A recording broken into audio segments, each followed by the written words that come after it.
Bonjour à tous et bienvenue dans le nouvel épisode de Business en Christ. C'est un podcast où je reçois des entrepreneurs chrétiens et aujourd'hui je suis avec Wendy, la fondatrice de Gère tes finances Psaume 23. Hello Wendy, comment tu vas? Hello Axel, moi ça va et toi? Ça va, merci. Alors déjà, merci d'être venue, merci d'avoir accepté l'invitation. Merci à toi. Je suis trop contente d'être avec toi. Et du coup, aujourd'hui, on va parler des finances, on va parler de la gestion financière. Généralement, c'est vrai qu'il y a plusieurs personnes qui veulent avoir de l'argent, mais elles ne savent pas gérer leurs finances. Donc, je pense que c'est un sujet très important. Mais déjà, avant qu'on puisse aborder le sujet, est-ce que tu peux te présenter, nous dire ce que tu fais? Du coup, moi c'est Wendy. Dans la vie, je suis étudiante en médecine, donc je suis interne en médecine générale. Actuellement, je passe en huitième année. Et à côté de ça, j'ai décidé de créer des planificateurs de budget, justement, du nom de Gère tes finances Somme 23, pour justement aider les personnes à mieux gérer leurs finances, à mieux gérer leur budget et avoir une vision globale de tout ça, en fait. Ok. Est-ce qu'on peut revenir un peu sur cette idée de lancer ce planificateur? Pourquoi tu t'es dit que tu allais le créer? Est-ce qu'il s'est passé quelque chose avant que ça puisse voir le jour? Effectivement, alors tout découle d'une histoire, d'une expérience personnelle que j'ai moi-même vécue. Donc là, actuellement, je passe en huitième année de mes études de médecine. Et au cours de ma cinquième année, c'était en janvier 2023, j'ai déménagé toute seule, j'habitais toute seule, j'ai décidé de prendre mon indépendance financière. Et à cette période-là, avec mes études et la bourse que je cumulais, je tournais aux alentours des 765 euros par mois pour gérer mes finances. Et c'est de là, en fait, je me suis dit que je ne pouvais pas laisser, mes finances de manière aléatoire et juste avec cette somme-là, je devais justement payer mon loyer, mes factures, donner ma dîme, faire mes courses, essayer d'épargner comme je pouvais et avec cette somme que j'avais, 765 euros, je devais justement être équilibrée, être astucieuse pour justement tout encadrer, en fait, par rapport à mes finances et c'est de là que j'ai créé justement ces planificateurs de budget. Ok, déjà, tu sais, pendant que tu parlais, quand tu faisais la liste de toutes les choses que tu devais faire avec 700 euros et que tu as dit épargner, je me suis dit, mais en fait, je pense que à ce moment-là, à ta place, à aucun moment, je me serais dit que j'allais épargner avec 700 euros. Alors qu'il faut payer un loyer, il faut donner sa dîme, il faut payer à manger, etc., des vêtements et tout. À aucun moment, je me dis que je vais épargner. Genre, déjà, je me dis, 700 euros, c'est pas assez, donc il faut déjà que je puisse tenir et que je sois pas sous l'eau. Donc, comment ça se fait que tu as tout de suite ce mindset de te dire, il faut que j'épargne? Est-ce que c'est une éducation que tu as toujours eue ou bien c'est venu sur le long comme ça? C'est vrai qu'on n'a pas souvent conscience de se dire qu'on peut épargner même si on n'a pas beaucoup d'argent. Moi, j'avais de l'épargne, c'était pas un souci, mais je voulais pas piocher dans mon épargne pour cette phase de ma vie, pour cette période-là de ma vie et je me suis dit que il fallait pas que je sois aveugle concernant mes finances, mais il fallait que je sache, en fait, où est-ce que va mon argent et Mmh. même le fait de pouvoir épargner, c'est justement en ayant une vision globale de mes finances que je me suis dit: «Je peux épargner tant d'argent ce mois-ci, l'autre mois, je pourrais pas épargner comme j'aurais voulu, mais au moins, le fait de mettre au moins de l'argent de côté, c'était une discipline que je me fixais. OK, ça veut dire que quand tu as pris ton appartement, tu avais déjà de l'argent de côté, en fait? Exactement. Je suis pas partie quand même les mains vides. J'avais cette vision de me dire que: «OK, je peux déménager, j'en ai les moyens», même si actuellement, je sais que je vais tourner autour des 765 €, 800 €, mais quand même, je savais que j'avais, de l'épargne de précaution derrière moi, quoi. Je suis Mmh. pas partie les mains vides sur un coup de tête: «Ah, Dieu va Ouais, faire». ouais, ouais. Non, j'ai quand même, été, méthodique, Mmh. astucieuse, même si je sais que pour une certaine période, j'aurais ce montant-là d'argent, mais je voulais pas laisser les choses au hasard. OK. Est-ce qu'on peut revenir un peu, chez toi avec ta famille et tout? Comment ça se passait par rapport à l'argent? Est-ce que c'était un sujet qui était tabou ou bien, tout se passait bien, vous aviez les moyens, Alors, moi, j'ai grandi dans une famille, monoparentale avec ma mère, mon frère, ma sœur et c'est vrai que la famille tenait sur, un seul salaire, celui de ma mère et aussi des aides de l'État. Mmh. Faut quand même le dire, faut quand même mettre le contexte. Donc ça fait que, ma mère, j'ai manqué de rien, franchement, je n'ai pas à me plaindre. Je n'ai manqué de rien, mais je savais que, au fur et à mesure des périodes, des temps, je voyais qu'il y avait des choses quand on allait faire les courses, c'était toujours, on regardait les promotions. Si on avait des choses de marque à la maison, c'était très souvent parce qu'il y avait cet article-là, il était en promotion, quoi. Mmh. On n'achetait pas, comme ci, comme ça, mais ma mère, elle était aussi quand même méthodique au niveau de ses finances. Elle ne laissait pas les choses au hasard et c'est vrai que j'ai quand même grandi avec, ce petit mécanisme-là, on va dire, de faire attention à nos finances. Par exemple, je me souviens que quand c'était, la rentrée, on attendait, la prime de la CAF pour Mmh. justement, aller payer les articles scolaires et ce sont toutes ces choses-là, on va dire, qui, dans l'enfance, peut forger le futur adulte, que l'on sera, en fait. Mmh. OK. Je voulais savoir aussi, du coup, quand t'es venue l'idée de créer ce planificateur, tu l'as fait, de ce que je sais, tu l'as fait d'abord pour toi. Mmh. Donc, c'était pour que ça puisse t'aider. En quoi planifier ses finances, ça peut aider? Comment ça se passe concrètement? Alors initialement, c'est vrai que j'ai eu l'idée de créer ces planificateurs de budget. Pour moi, j'avais essayé plusieurs solutions, des applications, mobiles, des tableaux Excel, mais je m'y retrouvais pas forcément et j'ai décidé enfin, je me trouvais plus proactif quand je prenais un crayon, un papier pour, noter mes finances et c'est de là que m'est venue cette idée de créer cet outil sous format papier pour justement avoir cette vision globale de mes finances. D'autant plus, comme moi je l'ai dit, à cette période-là, j'avais pas beaucoup d'argent, donc je pouvais pas faire les choses à l'aveugle. Je pouvais pas me permettre de balancer mon argent comme ça, mais il fallait que je sache où va mon argent, en fait. Mmh. On va parler en étapes. Une personne, par exemple, qui est jeune ou une personne, voilà, qui démarre sa vie, qui doit payer un loyer, qui a pas beaucoup d'argent, 700 € c'est compliqué surtout aujourd'hui et qui a des dépenses. Comment est-ce qu'elle doit procéder étape par étape pour s'y retrouver et pour pas finir à découvert tous les mois? Alors, dans un premier temps, je dirais qu'il faudrait déjà justement se procurer un outil où on puisse avoir une vision globale de ses finances, que ce soit en format papier, que ce soit en format digitalisé. Répertorier ses entrées d'argent, répertorier ses sorties d'argent pour savoir ce qui nous reste à la fin du mois, pour savoir ce qu'on peut faire avec notre somme en fait. Lister nos différents abonnements, les répertorier. Parfois, on a des abonnements qui passent sur nos comptes, on n'est même pas au courant. Ouais. On a des abonnements qu'on n'utilise même plus, mais ça passe quand même sur nos comptes. Moi, je crois Hem, que c'est ça qui m'arrive en vrai. En fait, tu prends et tu te dis: «Bon, là, j'en ai besoin.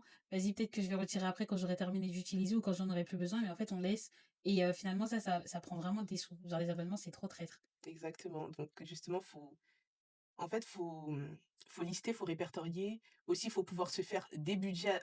Les budgets, c'est quoi? C'est allouer une certaine somme à une certaine catégorie de dépenses, les courses, le shopping, les loisirs, les plaisirs, toutes ces choses-là. Mais en fait, de ne pas laisser les choses au hasard parce que l'argent, il va filer et au final, on ne saura même pas où est-ce que notre argent est parti. Des fois, trop souvent, on peut être habitué à regarder notre compte bancaire qu'à la fin du mois pour savoir si effectivement on a reçu de l'argent. Mais tout le reste du mois, on vit notre vie, etc. Et à la fin du mois, on se retrouve peut-être parfois en découvert, mais on ne sait pas où est passé l'argent. Mmh. Faut qu'on puisse prendre conscience en fait de l'importance d'avoir une bonne gestion de nos finances, surtout aussi en étant jeune. Moi-même, je suis jeune, nous sommes jeunes.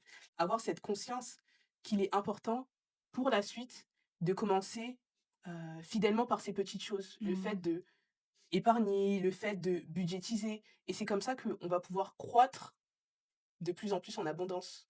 Parce que si on laisse les choses, filer comme ça, c'est pas déjà si on n'est pas fidèle avec, 1 000 €, c'est pas avec 10 000 € qu'on va l'être. C'est clair.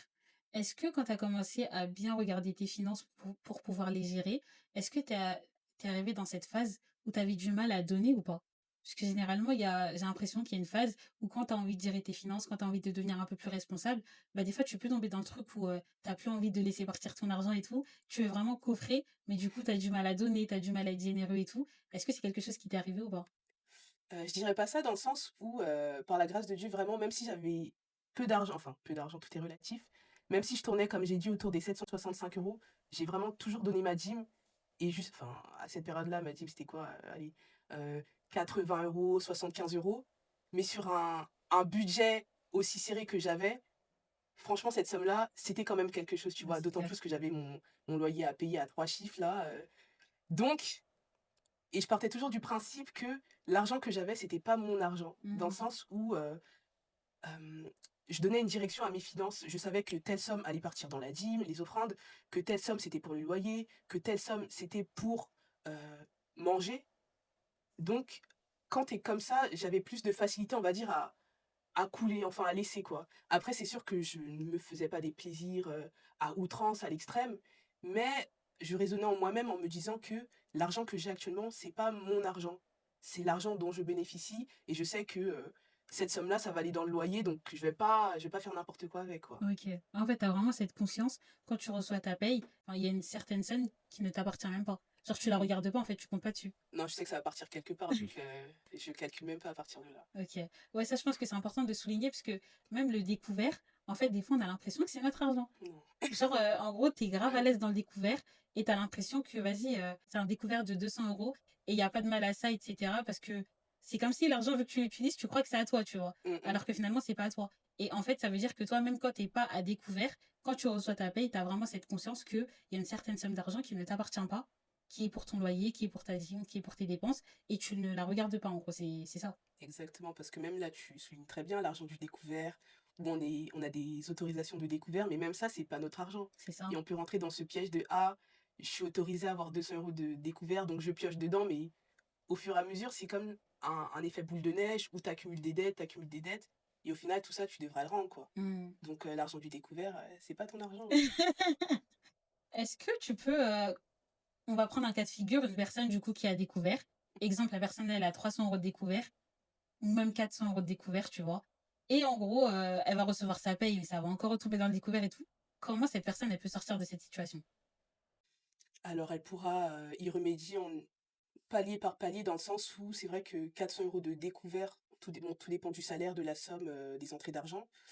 Mais peut-être qu'elle pourra, fractionner, ce découvert-là pour pouvoir le rembourser, mois après mois. Comment dire ça? Peut-être qu'elle a 400 € de découvert, mais peut-être que ce mois-ci, elle pourra se permettre de combler ce découvert de plus 100 €, donc elle sera en découvert de 300 €. Le mois suivant, Mmh. plus 100 € encore, donc 200 €, jusqu'à ce qu'elle puisse justement sortir totalement de ce découvert-là et de ne pas y re-rentrer, quoi. Mmh, mmh, mmh. Mais après, pour ça, c'est vrai qu'il faut, pouvoir aussi ne pas vivre au-dessus de ce que l'on peut se permettre, de vivre au-dessus de nos moyens pour justement, rembourser nos dettes. C'est vrai. Et je pense qu'aussi c'est, une question de mindset et de système de pensée. Mmh. Parce que du coup, en fait, on peut se dire, je pense, ouais, si tu te dis, j'ai la volonté, je sais que ça va être une période, je sais que ça va être difficile à ce moment-là, mais en fait, c'est les erreurs que moi j'ai fait. Si je suis dans ce découvert-là, c'est peut-être de ma faute. Des fois, c'est pas de notre faute, il y a plein de situations. Mais en tout cas, je suis dans cette situation-là et je veux m'en sortir. Du coup, je sais que là, peut-être pendant 6 mois, ça va être vraiment difficile, mais il faut que je le fasse. Du coup, je me serre la ceinture. Après, c'est vraiment relatif parce qu'il y a il peut y avoir plein d'autres contextes, tu vois. Mais on peut se dire que ça commence déjà dans la tête en ayant ce mindset de se dire: «Bah, je vais réussir à me sortir de cette situation» et bah, du coup, tu peux aussi accumuler un deuxième travail, il y a plein de façons de se sortir de ce découvert. On va dire ça, après c'est sûr, accumuler un deuxième travail, il faut le faire, hein. Bah, après, je pense que c'est une question de volonté aussi. Question de Mais ça, il y a des volonté gens et qui seront pas d'accord avec moi, mmh mh, mais pour moi, si tu as la dalle, genre. Si mmh. tu sais que tu veux sortir de ce découvert, il y a des gens, ils ont un travail tôt le matin, des fois après ils vont en cours, après ils ont un travail, de job étudiant, après ils ont un travail le soir. Tu dors très peu, mais tu sais qu'il faut que tu sors de cette situation. Après, c'est toujours relatif parce qu'il y en a qui sont parents, il y a des personnes qui, ne peuvent pas et tout, même, à cause de leur santé, se permettre de travailler énormément. Mais en tout cas, pour une personne qui peut le faire, je pense que si tu as la dalle et que tu veux sortir d'une situation, tu pourras toujours le faire.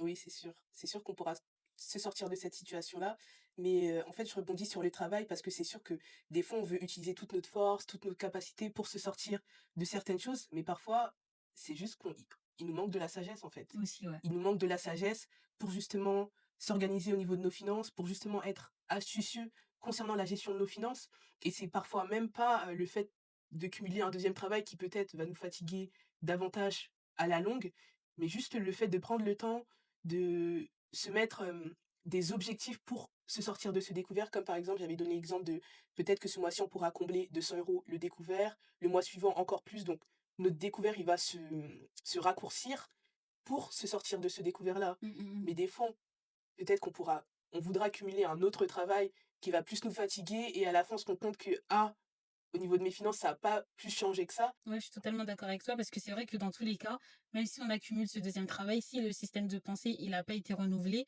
dans tous les cas, tu vas continuer à dépenser et finalement, les sous pour lesquels tu as travaillé, tu vas quand même pas les voir. Donc c'est vrai que, il faut avoir cette sagesse et le Seigneur, il dit que si tu veux de la sagesse, tu la demandes et tu la recevras. Du coup, bah, je pense que c'est aussi important par rapport, aux finances d'avoir cette sagesse, comme tu dis. C'est hyper important donc c'est pour ça que je rebondis dessus et bah, de faire confiance au Seigneur aussi, tu vois? Mais moi, personnellement, je suis quelqu'un qui aime beaucoup le travail et Mmh. qui incite toujours les gens à travailler. Donc, j'ai toujours cet attrait-là à me dire, si tu veux sortir d'une situation, bosse, ça peut le faire, mais c'est sûr qu'il faut le faire avec sagesse. Oui, Donc, c'est ça. Enfin, ce sera pas que le travail. Enfin, ouais, tu peux travailler, c'est pas un souci, mais aussi il faut que tu aies des stratégies Mmh. pour te sortir d'une situation et quelle qu'elle soit, que ce soit les finances ou autre chose, hein. Totalement d'accord. Sur, ton planificateur, il y a écrit psaume 23. C'est, ton verset de révélation ou, c'est par Alors rapport au thème des finances que tu as mis, alors j'ai choisi ce psaume justement, le psaume 23, où il est mentionné: «Je ne manquerai de rien» et c'est justement la situation par laquelle je suis passée, que même si j'avais, 765 €, je n'ai manqué de rien et vraiment par la grâce de Dieu, j'arrivais à payer mes factures, j'arrivais à donner ma dîme, à épargner comme je pouvais, à manger à ma faim et par la grâce de Dieu justement, je n'ai manqué de rien et c'est de là qu'est venu ce psaume, le psaume 23: «Je ne manquerai de rien». Parce que même si j'avais peu, j'ai pu. Même si mmh, j'avais peu, j'ai pu justement ne jamais être à découvert. Avec cette petite somme que j'avais, je sais qu'autour de moi, il y avait des personnes qui gagnaient plus que moi et qui galéraient avec leurs finances, alors que moi, j'avais juste 765 €, mais j'arrivais quand même à m'en sortir. OK, je ne vivais pas dans l'opulence, dans l'abondance, mais j'arrivais à m'en sortir avec cette somme-là, alors que d'autres personnes qui gagnaient plus s'en sortaient pas. Donc, il y avait ce gap, ce parallèle où, je mettais des stratégies en place, les autres peut-être pas forcément, qui m'ont fait me démarquer de ça. incroyable. Du coup, selon toi, c'est vraiment une question de stratégie. Donc c'est vraiment avoir la vision sur ses finances, d'où nos finances nous viennent et où nos finances, s'en vont, on va dire et de pouvoir épargner, de pouvoir, planifier, nos sorties. Est-ce que tu fais des listes quand tu fais tes courses? Oui, OK. je faisais des listes, quand je faisais mes courses pour justement savoir ce dont j'ai besoin, ne pas aller dans les magasins, acheter sur un coup de tête. Mmh. Ça me plaît, allez hop, je prends non, non, non. Je planifiais tout, tout était sur liste et de là, je rentre dans le magasin, je sais très bien ce que j'ai à faire et après je m'en vais, hein. OK. En fait, tu as aussi la maîtrise de toi, finalement. C'est de la discipline quand même. Ouais. Il faut quand même être discipliné, ne pas faire les choses sur des coups de tête, vraiment. Ouais, parce qu'il y a quelqu'un un jour qui a dit, je sais plus, je crois qu'on était, au Royal Business et à ma table, il y avait un monsieur et je sais plus comment il l'a formulé, mais il disait qu'il y a des gens qui combattent la pauvreté alors qu'en fait, c'est juste à cause de leurs yeux et de leur nez.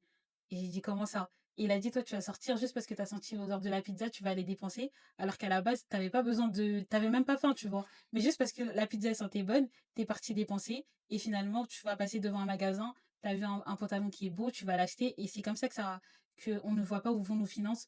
Donc, quand il a dit ça, ça m'a fait rire, mais c'est vrai en fait. C'est Exactement. vrai. C'est vrai qu'on peut être, lancé par nos pulsions alors qu'il y a des choses qu'on n'avait même pas besoin. On passe devant une boutique: «Ah ça c'est joli, je prends». OK, Mmh. tu pris 20 €, super. Autre boutique, encore 10 €, une autre boutique 50 € et tout ça cumulé, ça fait des sommes C'est ça. et c'est pour ça qu'à la fin du mois, on se retrouve avec des sommes: «Ah je sais pas où est parti l'argent». Mais qu'est-ce que tu as fait pendant le mois qui t'ont fait aboutir à ce trop plein de dépenses? Mmh. Est-ce que selon toi, l'entourage, ça joue dans la gestion des finances? Oui, quand même l'entourage ça joue si tu as un entourage qui sort beaucoup, après il y a pas de mal à sortir, mais qui sort beaucoup et cetera, enfin qui sortent, OK, peut-être ces personnes-là ont les moyens, mais est-ce que toi tu as les moyens de sortir à la hauteur à laquelle elles sortent? Heu, faut se poser plein de questions. Est-ce que le train de vie qu'elles mènent, moi je peux suivre ce train de vie? Et aussi on est aussi, biaisés par les réseaux sociaux où on voit plein de choses. On est un peu cette génération, cette société de consommateurs, enflés à la consommation, qui nous font vivre des choses, des expériences, parce qu'on a vu ça sur les réseaux, c'était sympa, c'était cool. Mais après, derrière, c'est à toi d'assumer les charges, c'est à toi d'assumer, ces excès de dépenses auxquels tu n'avais peut-être pas forcément besoin. Mais comme tu as vu ça sur, les réseaux, ton entourage t'a poussé à faire ça, tu t'es lancé dans ce type de choses, mais après, c'est à toi d'assumer. C'est ça. On peut faire les choses, mais il faut aussi en avoir les moyens. Mmh. Et même par rapport à l'entourage, je dirais aussi que, on peut aussi, à contrepartie, avoir un entourage qui nous pousse à gérer nos finances. Genre des personnes du coup qui ont, un style de vie où elles vont pas dépenser à l'excès, elles vont pas dépenser, sans avoir réfléchi et bah, du coup, c'est des personnes qui sont, stables émotionnellement par rapport à leurs finances et à force de rester avec ce type de personnes, bah, toi aussi tu te rends compte que, bah, tu pas comme elles en fait et tu as envie de t'aligner donc tu commences toi aussi à gérer tes finances, tu leur demandes des conseils et tout. Je pense que, ça peut être, l'entourage, ça peut être un tremplin, comme ça peut être, quelque chose qui va aussi nous, faire stagner. Donc je pense qu'en fait, c'est vraiment important de savoir aussi les personnes avec qui on s'entoure. Même si tu vas pas arrêter de traîner avec une personne parce qu'elle dépense mal son argent, genre, faut être équilibré, mais faut savoir de qui on s'inspire, en fait. Exactement, Ouais. attends, je vais rire. Non, mais c'est ça.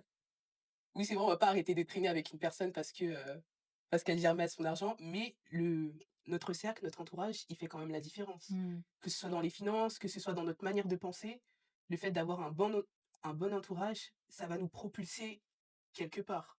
Le fait d'avoir un bon entourage, ça va nous permettre d'atteindre des objectifs auxquels peut-être on n'aurait pas pensé si on n'avait pas cet entourage autour de nous. Et aussi, je pense qu'on peut même être la première personne de notre entourage justement à faire la différence. Parce que moi, je sais qu'il y a un moment, j'étais tellement à fond dans mes projets que quand ça me demandait de sortir, j'avais pas envie de sortir, tu vois. Du Mmh. coup, je disais souvent non et j'étais trop focus sur ce que j'avais à faire. Et après ça, bon, des fois, on pouvait me le reprocher, mais après ça a poussé aussi d'autres personnes à se lancer, tu vois. Et je pense que par rapport aux finances, si, par exemple, j'ai pour objectif de vraiment sortir de la galère financière et tout, et de me dire là, c'est mort, même si on me demande de sortir, même s'il y a un anniversaire, moi, j'aimais trop refuser les anniversaires. Et on me l'a beaucoup reproché. Mais en fait, Pourquoi? bon, moi, une relation particulière avec les anniversaires. Donc, Mmh. il y a une période de ma vie, je sais qu'il fallait plus que j'aille aux anniversaires. Mais c'est très personnel, tu OK. vois. Et cette période, elle est passée. Mais les anniversaires, ça m'a jamais trop importé. Genre, même le mien, qu'on me souhaite pas, vraiment, c'est pas mon problème. Tu oublié, t'as pas oublié, ça me gêne pas du tout. Genre, vraiment, les anniversaires, je m'en fiche un peu. Je rends gloire à Dieu parce que j'ai une année supplémentaire, mais si mon entourage a oublié, ça me dérange pas, tu vois? Mais en tout cas, je pense que, il y a des personnes qui peuvent être vexées quand tu refuses les sorties, quand tu refuses les restos, quand tu refuses les cinémas et cetera.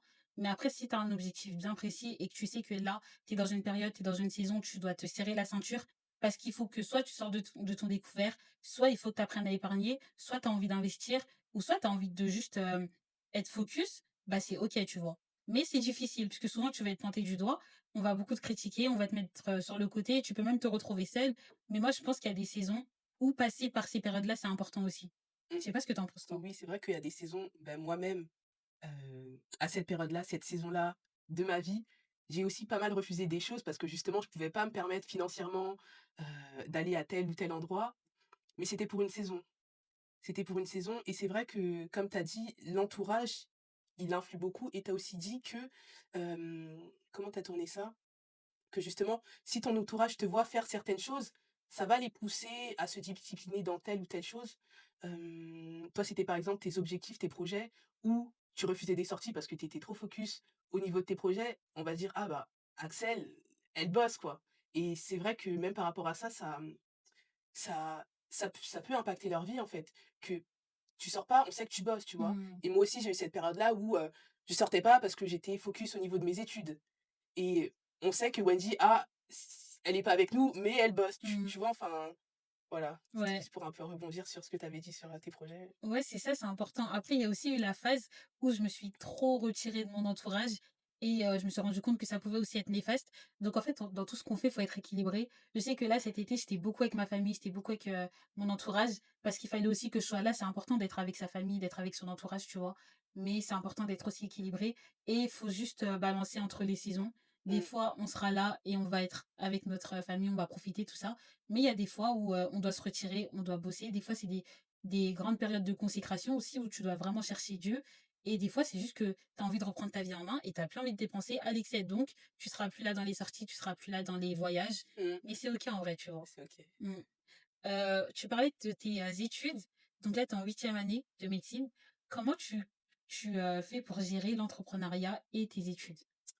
Alors déjà, c'est vrai qu'il faut être équilibré comme tu as dit et je sais prioriser les choses. Quand c'est le temps des études, je sais que c'est le temps des études et concernant l'entrepreneuriat comme tu dis, bon moi j'ai sorti les planificateurs de budget, ça remonte déjà à l'été 2023. Par la grâce de Dieu, j'ai pu m'organiser pour lancer cette première édition que j'avais fait en 2023 et toutes les années qui ont suivi, je renouvelais l'édition. Donc là, on est à la troisième édition qui est sortie et après, concernant l'entrepreneuriat, bon moi, ce que je fais, ça me demande pas énormément de temps, Mmh. hormis, les périodes un peu réseaux sociaux où il faut que je promeux, mon article en question. Mais je sais quand même prioriser mes études, ça passe en priorité et l'entrepreneuriat, on va dire que ce que je fais en vrai, ça me demande pas énormément de temps, donc je vais pas dire que, je galère, j'arrive pas à me prioriser. Ce que je fais à côté de mes études, ça me demande pas énormément de temps, donc Gloire à Dieu, ouais. Dieu merci. exactement. OK. Est-ce que tu peux, nous donner un peu ton point de vue concernant les études? Je sais que c'est un sujet qui te tient à cœur. est-ce que tu peux parler à nos frères en Christ par rapport aux études? Qu'est-ce que tu penses, même, aux jeunes qui vont nous suivre? Qu'est-ce que tu penses, toi, des études?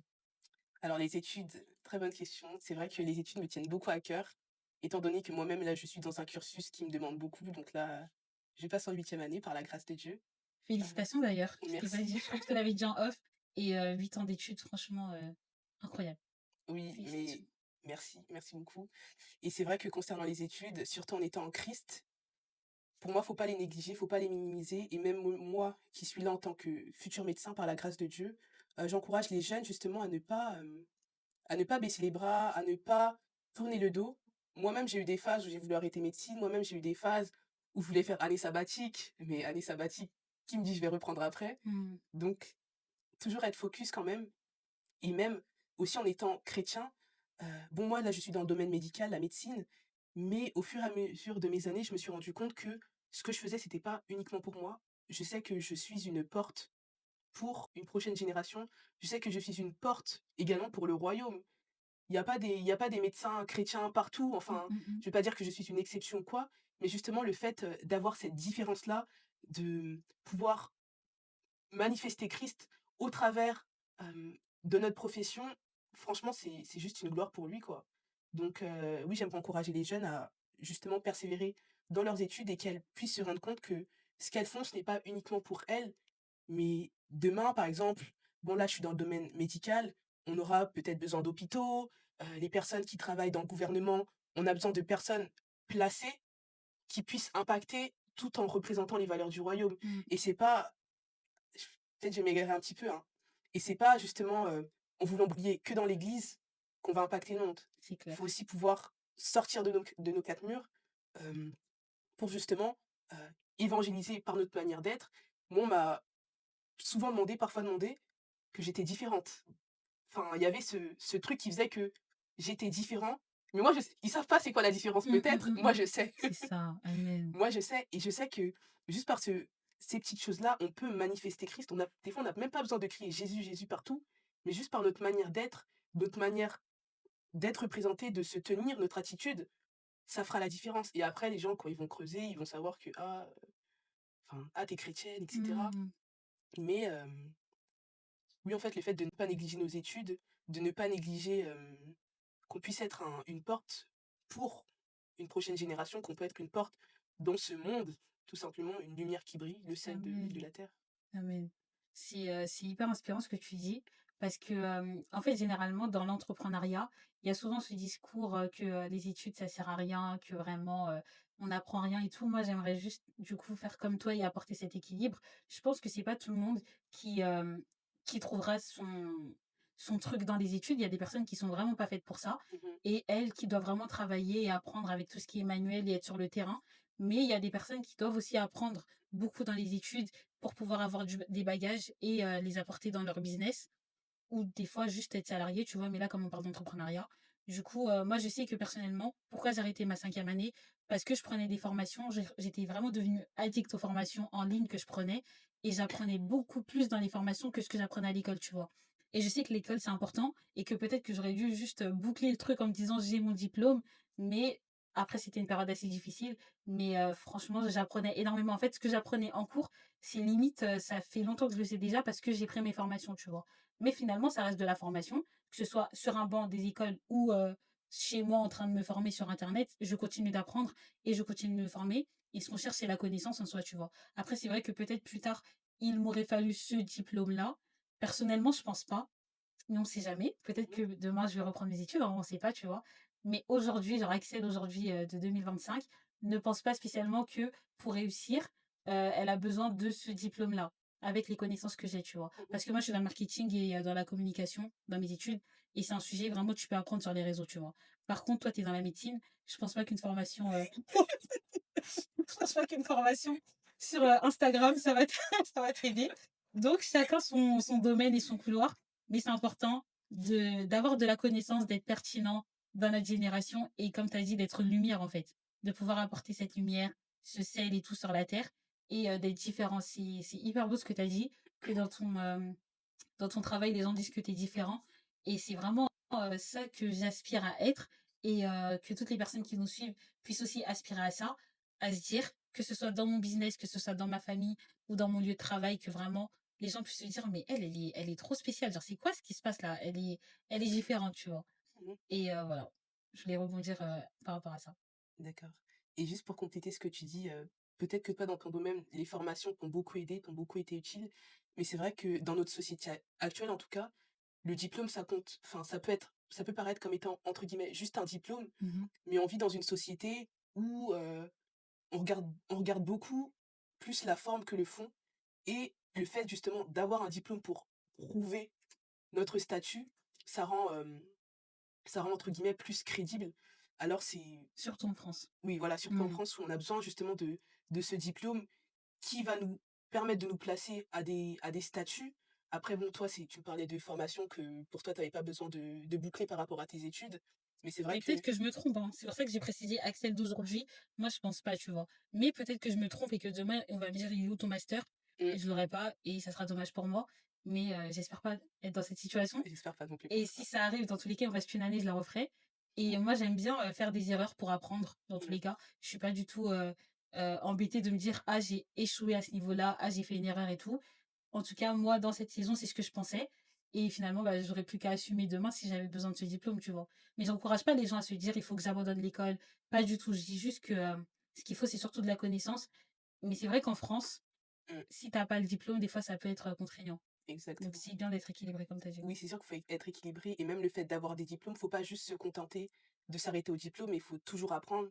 Comme toi, par exemple, toujours en formation, enfin, tu apprends tout le temps. Mais moi-même, en étant en médecine, je ne veux pas me limiter que à la médecine. OK, Mmh. demain, je serai, médecin par la grâce de Dieu, mais je veux pas juste me limiter de: «Ah, je suis médecin, pardon, donc ça y est, j'ai atteint le goal, je m'arrête, c'est bon, je peux me reposer».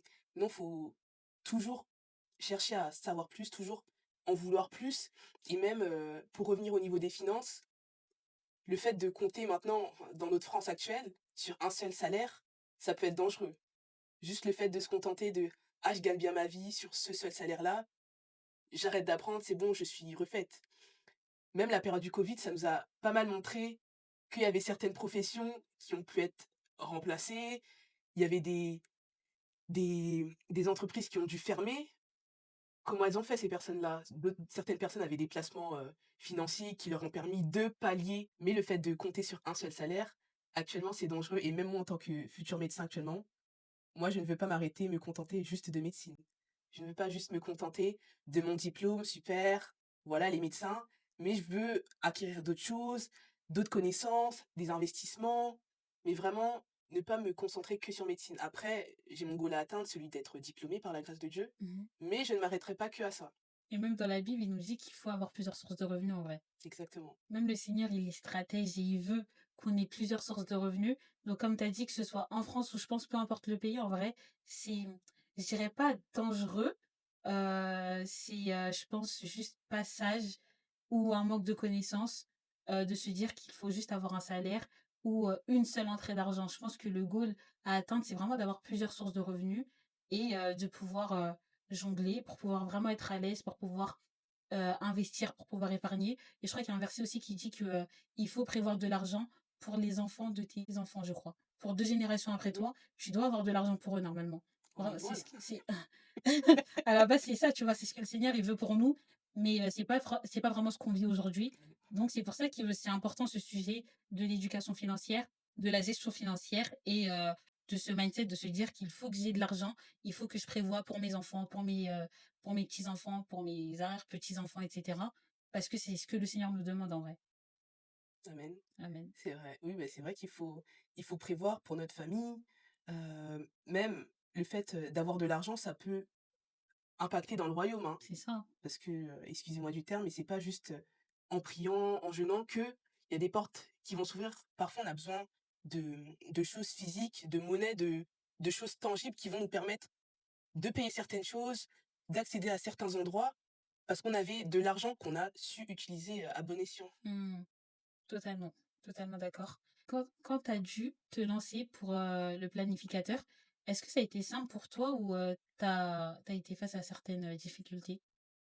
En vrai, ça a été assez fluide parce que, c'était courant 2023, c'était assez fluide dans le sens où c'était une situation par laquelle je passais j'étais dans le feu. Mmh. J'étais dans le feu où financièrement je devais me gérer. Je commençais à partager ça sur les réseaux sociaux et je voyais que ça intéressait pas mal de personnes, que je montre les réalités. OK, je suis en médecine, mais au niveau des finances là, C'est c'est un vrai que peu short. ça peut être contradictoire, hein. Mmh, Directement, on se dit que quand on est en médecine, on brasse et tout, on se fait grave de l'argent et cetera, alors que du coup, bah, tu pas encore le diplôme que, tu as envie d'avoir.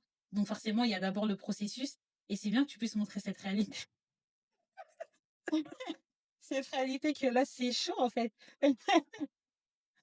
Je suis ra mais c'est ça en fait. mmh, mmh mh. Parce que enfin, les personnes enfin, on va dire qu'il y avait une petite communauté où je partageais mes études. OK, je suis en médecine, mais les gars, sachez que derrière là, croyez pas, j'ai de l'argent aussi. Mmh, mmh mh. Et c'est en montrant justement ces réalités-là que les gens, ils ont pu s'identifier que: «Ah, elle est étudiante, elle est en médecine, mais elle doit passer par ces phases-là». Je je partageais même mes courses. Tu vois, ça peut Mmh. paraître anodin, mais je donnais un petit peu des stratégies. «Ah, moi, quand je fais les courses, je regarde le prix au kilo, pas le prix net». Enfin, OK. bref, c'était des stratégies de c'était des stratégies où justement je partageais mes tips, comment je faisais mes courses. Je suis quand même étudiante, mais je passe par des réalités que beaucoup d'étudiants passent et ça ne dépend même pas de médecine ou autre. Je sais qu'il y a beaucoup d'autres étudiants, que ce soit des alternants ou autres, qui passent par ces situations où financièrement ça peut être compliqué et les gens ont pu s'identifier parce que je partageais aussi des chiffres. Je disais Mmh. mon salaire, je disais ce que je gagnais. Il y avait un été où justement c'était à ma 6e année, où j'ai travaillé dans un hôpital et j'avais dit que cet été-là, je m'étais fait 3 000 € qui m'avaient permis de pallier à une baisse de revenus vu que j'avais plus la bourse à cette période-là. Enfin, c'était l'été, donc il y avait plus la bourse du Crous qui m'était versée. OK. Voilà, je Ouais. partageais un peu des chiffres, des choses comme ça, qui ont fait que les gens avaient pu s'identifier et ce qui m'avait donné, on va dire, un peu plus de crédibilité peut-être, Mmh mh. que j'étais pas juste, derrière, je cache un peu les choses, mais je voulais être transparente, surtout pour les jeunes, surtout pour, la génération, qui vient après moi, on va dire, pour montrer les réalités du terrain, quoi. Franchement, je trouve que c'est hyper important d'être transparent avec sa communauté. Après, c'est pas tout le monde qui arrive à le faire, tu vois? Mais moi, je pense que c'est bien de montrer les réalités du terrain, comme tu as dit, que c'est pas toujours tout beau, c'est pas toujours tout rose, que même dans la vie chrétienne, c'est pas toujours, tout beau et tout rose, que des fois, il y a vraiment des moments où c'est difficile et généralement, quand on partage nos réalités, bah, il y a des personnes qui vivent les mêmes choses, mais qui n'arrivaient pas à se retrouver ou à s'exprimer. Donc forcément, ça crée un lien aussi avec la communauté et du coup, il y a tu m'as dit tout à l'heure qu'il y avait plus de 200 personnes qui avaient acheté le planificateur?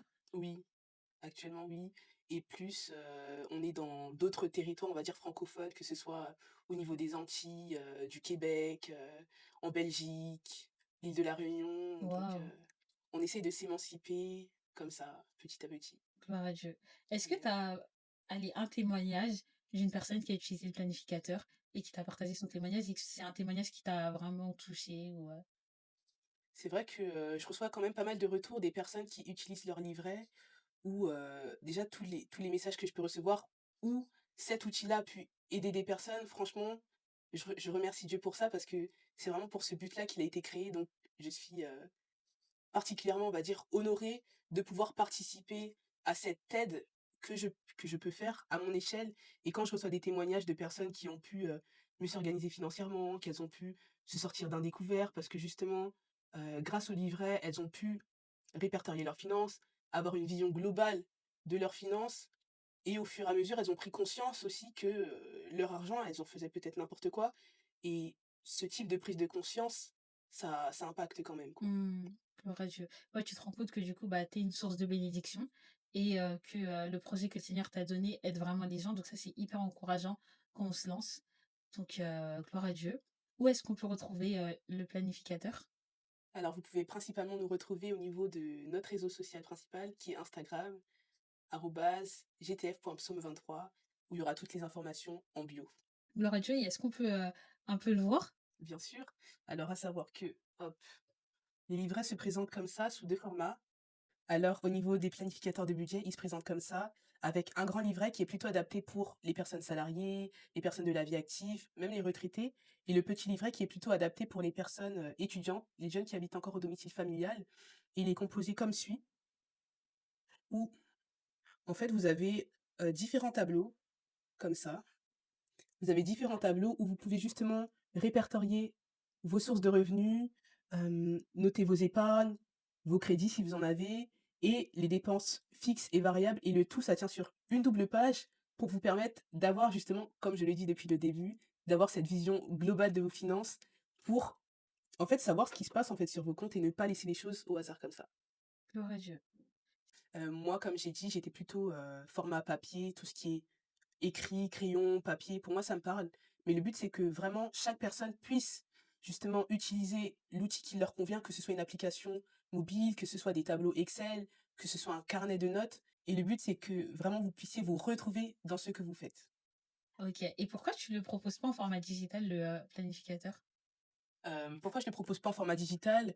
J'ai vu que, on va dire, sur le marché, il en existait pas mal, format Mmh. digitalisé, et moi-même, je ne savais pas ce que je pouvais proposer de plus par rapport à ce qui se trouvait déjà sur le marché et aussi j'ai préféré le garder en version papier parce que c'est ce qui me parle le plus. Mmh. Le fait de noter, d'être proactif.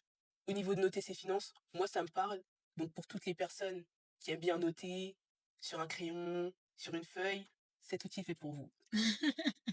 OK, super. Bah, du coup, comme vous avez pu l'entendre, vous pouvez trouver le planificateur de budget sur le compte Instagram gtf.psaume23, c'est ça? Exactement. OK, et du coup, ils peuvent aussi s'abonner à tes réseaux sociaux? Donc comme on a dit, le réseau social principal Instagram, gtf.psaume23 ou sinon mon réseau social dr.-du8 wendy.d. C'est mon réseau social personnel où vous pouvez retrouver mes aventures, étudiantes, en médecine, et cetera. J'aime tellement tes stories, parce que des fois, tu partages des stories avec, des anecdotes, avec tes patients et cetera. C'est hyper, moi j'aime trop, j'aime bien regarder tes stories et même, quand tu vas à l'église et tout, enfin, elle est très intéressante sur les réseaux, donc, n'hésitez pas à la suivre. Mais en tout cas, ça a été un plaisir pour moi de